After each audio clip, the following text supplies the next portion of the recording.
Jasper. Hey, guy.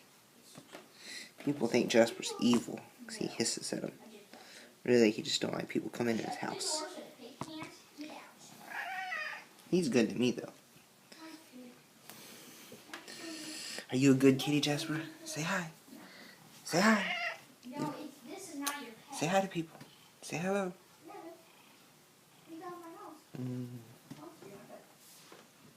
What's up, guys? Justin Morgan here.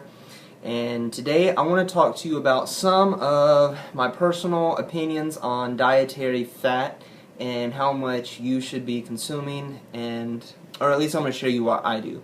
So this is just what I do. If you don't want to do it, then that's up to you. I really don't care. This is just what I do, and if you are able to extrapolate some information from that, then good on you. But for right now, my kind of basis is for 9 months out of the year, I want to be growing muscle and getting stronger. And so when I do that, I am in a very high calorie state. So I'm eating more than 4,000 calories per day, and which is what I'm doing right now. And when I'm doing that, for the most part, I keep my dietary fat very, very low. So I am at around 10% or less total calories coming from dietary fat. And for me right now, that's between 40 and 45 grams of fat per day. And so that is around 10%, maybe a little less at times, maybe a little, probably rarely ever more than 10%. Not on 45 grams for me, for my caloric intake. That's kind of where I'm at, and I only do that when I'm at a hypercaloric state. So it means my calories are really high, and so when your calories are high, your testosterone, for women, your basic hormone functions. For men, it would be testosterone and very small amounts of estrogen. We need estrogen too.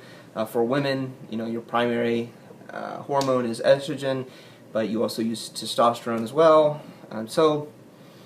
We need basic hormone function. So, you need to sleep good, you need to eat, you need to drink water. And as long as your calories are fairly high, you're probably not going to experience any issues with hormones. Your hormones are going to be fantastic. But for me, for instance, when I was at a hypocaloric state, meaning my calories were low, I needed more fat.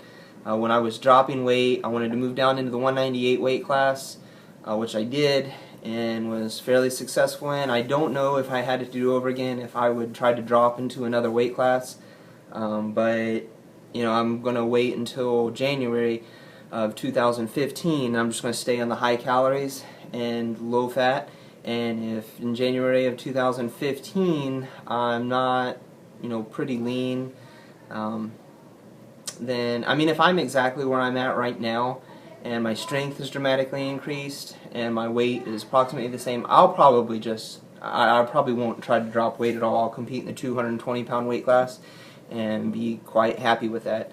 But if I put on some fat and I really have a lot to lose as a result of my calories being high, then I will probably go ahead and spend about 12 weeks or so at a reduced caloric intake. I'll go down to around 3,500 calories or so, and when I do that, my dietary fat and protein will probably increase some.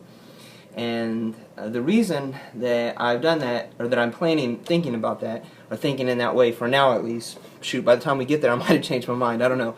But, a lot of people have argued over this research that has come out from Eric Helms and from the 3D Muscle Journey, and Alan Aragon is like a nutritionist, a sports nutritionist, and has shared a lot of information surrounding that. But what they found with their athletes was when they were in a hypocaloric state, meaning their calories were reduced and they were fairly lean, that they were able to preserve muscle better while eating higher amounts of fat and protein. Now, I've seen people falsely take that information and try to apply it to everyone and say that everyone should be eating lots of fat, lots of protein, and And I'm sorry, that's just not the case. That's not, you can't extrapolate that information from their findings, because it's not what they were studying. They were studying strength athletes or bodybuilders. I don't know how you would define a bodybuilder, if it's a strength athlete or not. They don't compete for strength, so they're only concerned about their appearance. I don't know how you define that, but their body fat percentages were very low, and their and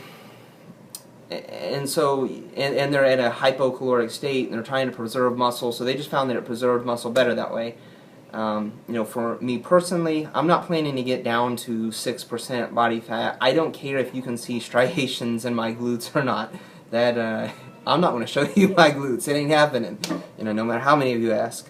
Just kidding. No one has ever asked me that. I doubt they probably ever will. But for